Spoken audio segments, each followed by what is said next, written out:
Chapter 4. England under Athelstan and the 6 boy kings. Athelstan, the son of Edward the Elder, succeeded that king. He reigned only 15 years, but he remembered the glory of his grandfather, the great Alfred, and governed England well. He reduced the turbulent people of Wales and obliged them to pay him a tribute in money and in cattle, and to send him their best hawks and hounds. He was victorious over the Cornish men, who were not yet quite under the Saxon government. He restored such of the old laws as were good and had fallen into disuse, made some wise new laws, and took care of the poor and weak. A strong alliance made against him by Anlaf, a Danish prince, Constantine, king of the Scots, and the people of North Wales, he broke and defeated in one great battle, long famous for the vast numbers slain in it. After that, he had a quiet reign. The lords and ladies about him had leisure to become polite and agreeable, and foreign princes were glad, as they have sometimes been since, to come to England on visits to the English court. When Athelstan died, at 47 years old, his brother Edmund, who was only 18, became king. He was the first of 6 boy kings, as you will presently know. They called him the Magnificent because he showed a taste for improvement and refinement. But he was beset by the Danes and had a short and troubled reign, which came to a troubled end. One night, when he was feasting in his hall and had eaten much and drunk deep, he saw among the company a noted robber named Leof, who had been banished from England. Made very angry by the boldness of this man, the king turned to his cupbearer and said, "There is a robber sitting at the table yonder, who, for his crimes, is an outlaw in the land, a hunted wolf whose life any man may take at any time. Command that robber to depart." "I will not depart," said Leof. "No," cried the king. "No, by the Lord," said Leof. Upon that, the king rose from his seat, and making passionately at the robber, and seizing him by his long hair, tried to throw him down. But the robber had a dagger underneath his cloak, and in the scuffle stabbed the king to death. That done, he set his back against the wall and fought so desperately that although he was soon cut to pieces by the king's armed men, and the wall and pavement were splashed with his blood, yet it was not before he had killed and wounded many of them. You may imagine what rough lives the kings of those times led, when one of them could struggle, half drunk, with a public robber in his own dining hall, and be stabbed in presence of the company who ate and drank with him. Then succeeded the boy King Edwy, who was weak and sickly in body, but of a strong mind. And his armies fought the Northmen, the Danes and Norwegians, or the Sea Kings, as they were called, and beat them for the time. And in 9 years, Edred died and passed away. Then came the boy King Edwy, 15 years of age, but the real king who had the real power was a monk named Dunstan, a clever priest, a little mad, and not a little proud and cruel. Dunstan was then abbot of Glastonbury Abbey, whither the body of King Edmund the Magnificent was carried to be buried. While yet a boy, he had got out of his bed one night, being then in a fever, and walked about Glastonbury Church when it was under repair, and because he did not tumble off some scaffolds that were there and break his neck, it was reported that he had been shown over the building by an angel. He had also made a harp that was said to play of itself, which it very likely did, as Aeolian harps, which are played by the wind, and are understood now, always do. For these wonders he had been once denounced by his enemies, who were jealous of his favour with the late King Athelstan, as a magician. And he had been waylaid, bound hand and foot, and thrown into a marsh. but he got out again, somehow, to cause a great deal of trouble yet. The priests of those days were, generally, the only scholars. They were learned in many things. Having to make their own convents and monasteries on uncultivated grounds that were granted to them by the crown, it was necessary that they should be good farmers and good gardeners, or their lands would have been too poor to support them, for the decoration of the chapels where they prayed, and for the comfort of the refectories where they ate and drank. It was necessary that there should be good carpenters, good smiths, good painters among them. For their greater safety in sickness and accident, living alone by themselves in solitary places, it was necessary that they should study the virtues of plants and herbs, and should know how to dress cuts, burns, scalds, and bruises, and how to set broken limbs. Accordingly, they taught themselves and one another a great variety of useful arts, and became skillful in agriculture, medicine, surgery, and handicraft. And when they wanted the aid of any little piece of machinery, which would be simple enough now, but was marvelous then, to impose a trick upon the poor peasants, they knew very well how to make it, and did make it many a time and often, I have no doubt. Dunstan, abbot of Glastonbury Abbey, was one of the most sagacious of these monks. He was an ingenious smith and worked at a forge in a little cell. This cell was made too short to admit of his lying at full length when he went to sleep, as if that did any good to anybody. And he used to tell the most extraordinary lies about demons and spirits who, he said, came there to persecute him. For instance, he related that one day when he was at work, the devil looked in at the little window and tried to tempt him to lead a life of idle pleasure, whereupon, having his pincers in the fire, red hot, he seized the devil by the nose and put him to such pain that his bellowings were heard for miles and miles. Some people are inclined to think this nonsense a part of Dunstan's madness, for his head never quite recovered the fever, but I think not.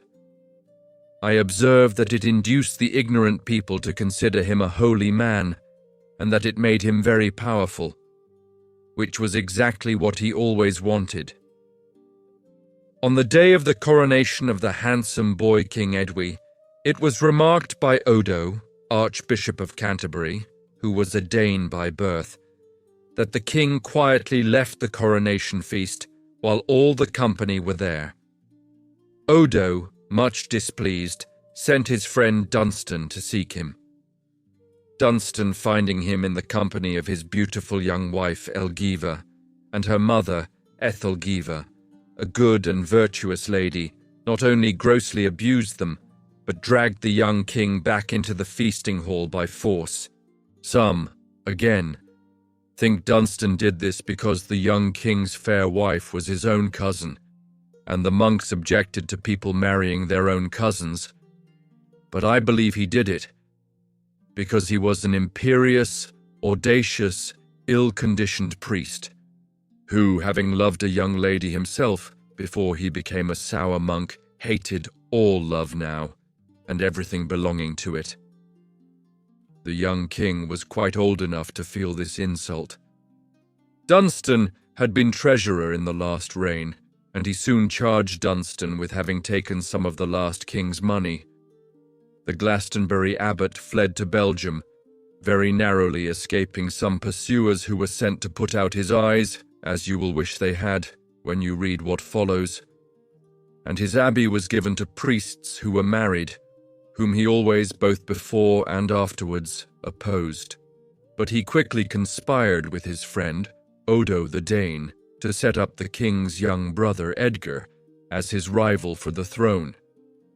And, not content with this revenge, he caused the beautiful Queen Elgiva, though a lovely girl of only 17 or 18, to be stolen from one of the royal palaces, branded in the cheek with a red-hot iron, and sold into slavery in Ireland. But the Irish people pitied and befriended her, and they said, "Let us restore the girl queen to the boy king and make the young lovers happy." And they cured her of her cruel wound and sent her home as beautiful as before. But the villain Dunstan and that other villain, Odo, caused her to be waylaid at Gloucester as she was joyfully hurrying to join her husband, and to be hacked and hewn with swords, and to be barbarously maimed and lamed and left to die. When Edwy the Fair, his people called him so because he was so young and handsome, heard of her dreadful fate, he died of a broken heart. And so the pitiful story of the poor young wife and husband ends. Ah, better to be two cottagers in these better times than King and Queen of England in those bad days, though never so fair. Then came the boy king, Edgar, called the peaceful 15 years old. Dunstan, being still the real king, drove all married priests out of the monasteries and abbeys and replaced them by solitary monks like himself, of the rigid order called the Benedictines. He made himself Archbishop of Canterbury for his greater glory, and exercised such power over the neighbouring British princes, and so collected them about the king, that once, when the king held his court at Chester, and went on the River Dee to visit the monastery of St. John, the 8 oars of his boat were pulled, as the people used to delight in relating in stories and songs, by 8 crowned kings, and steered by the King of England. As Edgar was very obedient to Dunstan and the monks, they took great pains to represent him as the best of kings. But he was really profligate, debauched, and vicious. He once forcibly carried off a young lady from the convent at Wilton, and Dunstan, pretending to be very much shocked, condemned him not to wear his crown upon his head for 7 years. No great punishment, I dare say, as it can hardly have been a more comfortable ornament to wear than a stewpan without a handle.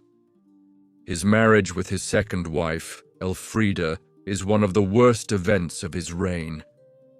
Hearing of the beauty of this lady, he dispatched his favourite courtier, Athelwold, to her father's castle in Devonshire, to see if she were really as charming as fame reported. Now, she was so exceedingly beautiful that Athelwold fell in love with her himself and married her. But he told the king that she was only rich, not handsome. The king, suspecting the truth when they came home, resolved to pay the newly married couple a visit, and suddenly told Athelwold to prepare for his immediate coming. Athelwold, terrified, confessed to his young wife what he had said and done, and implored her to disguise her beauty by some ugly dress or silly manner, that he might be safe from the king's anger. She promised that she would, but she was a proud woman who would far rather have been a queen than the wife of a courtier.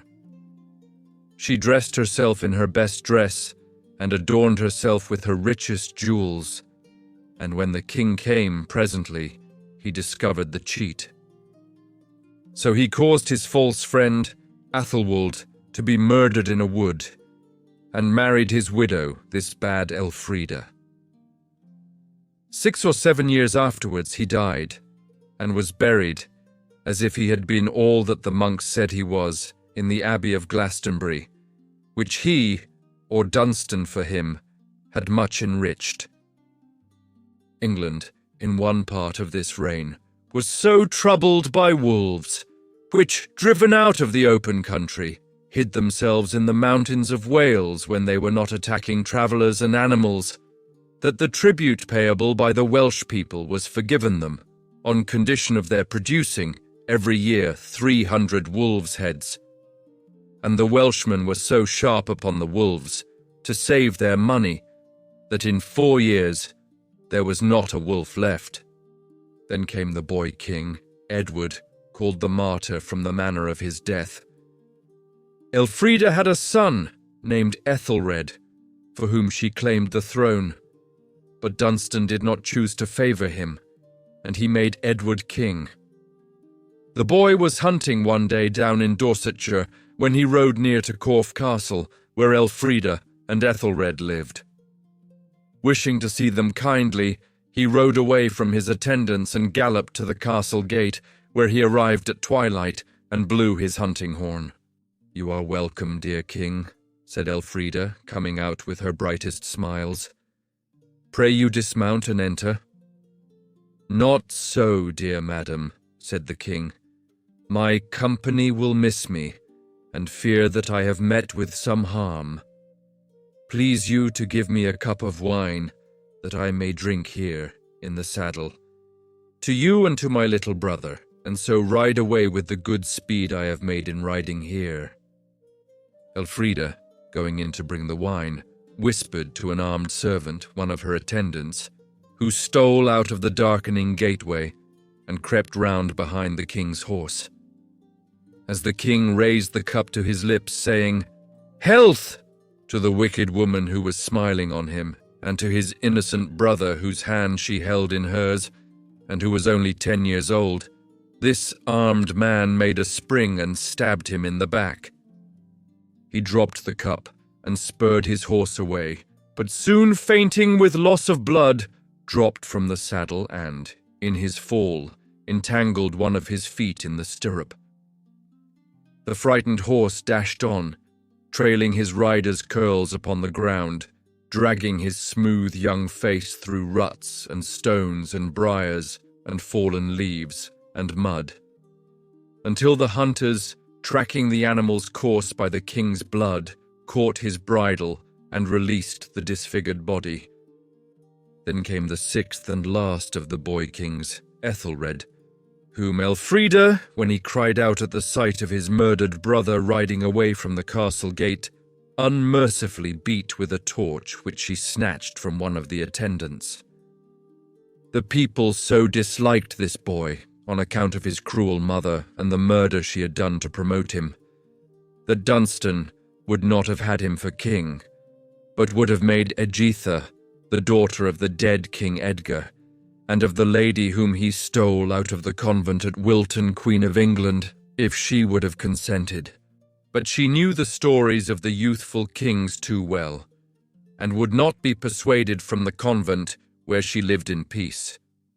So, Dunstan put Ethelred on the throne, having no one else to put there, and gave him the nickname of the Unready, knowing that he wanted resolution and firmness. At first, Elfrida possessed great influence over the young king, but as he grew older and came of age, her influence declined. The infamous woman, not having it in her power to do any more evil, then retired from court and, according to the fashion of the time, built churches and monasteries to expiate her guilt, as if a church with a steeple reaching to the very stars would have been any sign of true repentance for the blood of the poor boy whose murdered form was trailed at his horse's heels, as if she could have buried her wickedness beneath the senseless stones of the whole world, piled up one upon another for the monks to live in. About the 9th or 10th year of this reign, Dunstan died. He was growing old then, but was as stern and artful as ever.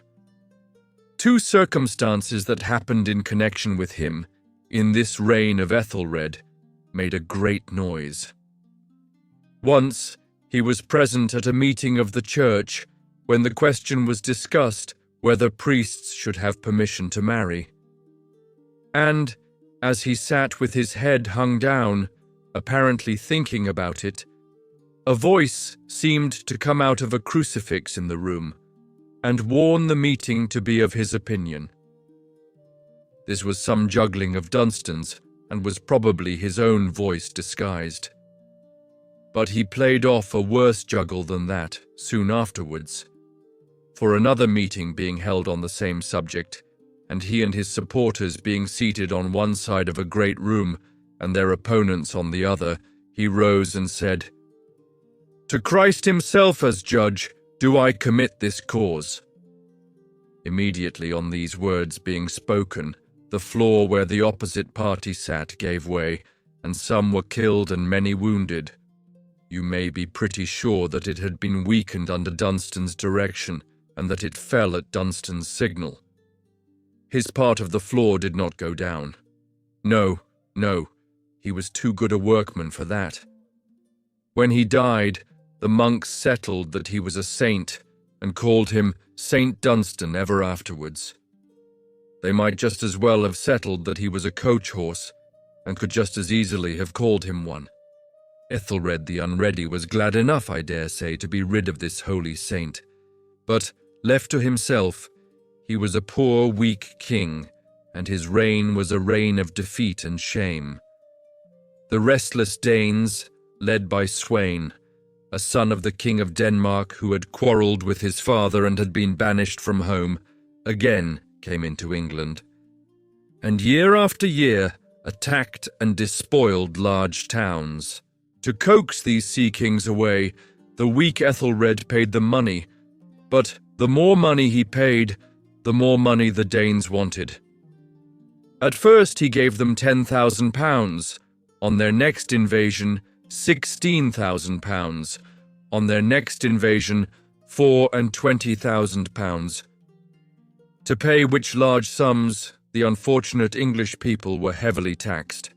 But as the Danes still came back and wanted more, he thought it would be a good plan to marry into some powerful foreign family that would help him with soldiers.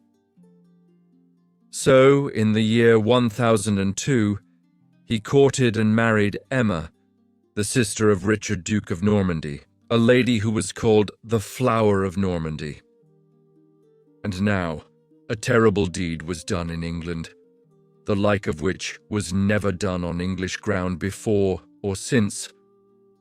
On the 13th of November, in pursuance of secret instructions sent by the king over the whole country, the inhabitants of every town and city armed and murdered all the Danes, who were their neighbours. Young and old, babies and soldiers, men and women, every Dane was killed. No doubt there were among them many ferocious men who had done the English great wrong, and whose pride and insolence, in swaggering in the houses of the English and insulting their wives and daughters, had become unbearable. But no doubt there were also among them many peaceful Christian Danes who had married English women and become like English men. They were all slain, even to Gunhilda, the sister of the King of Denmark, married to an English lord, who was first obliged to see the murder of her husband and her child, and then was killed herself. When the King of the Sea Kings heard of this deed of blood, he swore that he would have a great revenge. He raised an army and a mightier fleet of ships than ever yet had sailed to England, and in all his army there was not a slave or an old man, but every soldier was a free man, and the son of a free man, and in the prime of life, and sworn to be revenged upon the English nation. For the massacre of that dread 13th of November, when his countrymen and countrywomen, and the little children whom they loved, were killed with fire and sword. And so, the Sea Kings came to England in many great ships, each bearing the flag of its own commander. Golden eagles, ravens, dragons, dolphins, beasts of prey, threatened England from the prows of those ships as they came onward through the water, and were reflected in the shining shields that hung upon their sides. The ship that bore the standard of the King of the Sea Kings was carved and painted like a mighty serpent, and the king in his anger prayed that the gods in whom he trusted might all desert him if his serpent did not strike its fangs into England's heart. And indeed it did. For the great army landing from the great fleet near Exeter went forward, laying England waste, and striking their lances in the earth as they advanced, or throwing them into rivers, in token of their making all the island theirs. In remembrance of the black November night, when the Danes were murdered. Wheresoever the invaders came, they made the Saxons prepare and spread for them great feasts. And when they had eaten those feasts, and had drunk a curse to England with wild rejoicings, they drew their swords and killed their Saxon entertainers, and marched on. For 6 long years they carried on this war, burning the crops, farmhouses, barns, mills, granaries, killing the labourers in the fields, preventing the seed from being sown in the ground, causing famine and starvation, leaving only heaps of ruin and smoking ashes where they had found rich towns. To crown this misery, English officers and men deserted, and even the favourites of Ethelred the Unready, becoming traitors, seized many of the English ships, turned pirates against their own country, and aided by a storm occasioned the loss of nearly the whole English navy. There was but one man of note at this miserable pass who was true to his country and the feeble king. He was a priest, and a brave one. For 20 days the Archbishop of Canterbury defended that city against its Danish besiegers, and when a traitor in the town threw the gates open and admitted them, he said, in chains, "I will not buy my life with money that must be extorted from the suffering people. Do with me what you please." Again and again, he steadily refused to purchase his release with gold wrung from the poor. At last, the Danes being tired of this, and being assembled at a drunken merrymaking, had him brought into the feasting hall. "Now, Bishop," they said, "we want gold." He looked round on the crowd of angry faces, from the shaggy beards close to him to the shaggy beards against the walls, where men were mounted on tables and forms to see him over the heads of others, and he knew that his time was come. "I have no gold," he said. "Get it, Bishop," they all thundered. "That I have often told you I will not," said he. They gathered closer round him, threatening, but he stood unmoved. Then one man struck him, then another. Then a cursing soldier picked up from a heap in a corner of the hall, where fragments had been rudely thrown at dinner, a great ox bone, and cast it at his face, from which the blood came spurting forth. Then others ran to the same heap, and knocked him down with other bones and bruised and battered him, until one soldier whom he had baptized, willing, as I hope for the sake of that soldier's soul, to shorten the sufferings of the good man, struck him dead with his battle-axe. If Ethelred had had the heart to emulate the courage of this noble archbishop, he might have done something yet.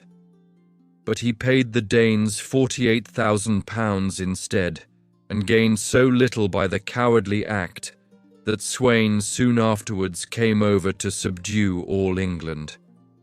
So broken was the attachment of the English people, by this time, to their incapable king and their forlorn country which could not protect them, that they welcomed Sweyn on all sides, as a deliverer.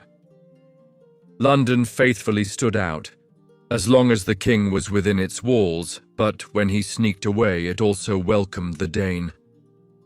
Then all was over, and the king took refuge abroad with the Duke of Normandy, who had already given shelter to the king's wife, once the flower of that country, and to her children.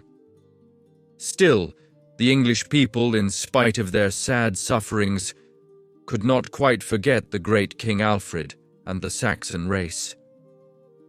When Sweyn died suddenly, in little more than a month after he had been proclaimed King of England, they generously sent to Ethelred to say that they would have him for their king again, if he would only govern them better than he had governed them before. The Unready, instead of coming himself, sent Edward, one of his sons, to make promises for him. At last he followed, and the English declared him king. The Danes declared Canute, the son of Sweyn, king. Thus, direful war began again, and lasted for 3 years, when the Unready died. and I know of nothing better that he did in all his reign of 38 years. Was Canute to be king now? Not over the Saxons, they said. They must have Edmund, one of the sons of the Unready, who was surnamed Ironside because of his strength and stature. Edmund and Canute thereupon fell to, and fought 5 battles. O unhappy England, what a fighting ground it was. And then Ironside, who was a big man, proposed to Canute, who was a little man, that they two should fight it out in single combat. If Canute had been the big man, he would probably have said yes, but being the little man, he decidedly said no. However, he declared that he was willing to divide the kingdom, to take all that lay north of Watling Street, as the old Roman military road from Dover to Chester was called, and to give Ironside all that lay south of it. Most men being weary of so much bloodshed, this was done. But Canute soon became sole king of England, for Ironside died suddenly within 2 months. Some think that he was killed, and killed by Canute's orders. No one knows. That's it, folks. If you enjoyed this journey into the world of English, please subscribe to English Tale Box for more captivating narratives and language insights. We'd love to hear your thoughts in the comments below. And don't forget to share this video with anyone who loves a good story or is learning English. Thank you for watching.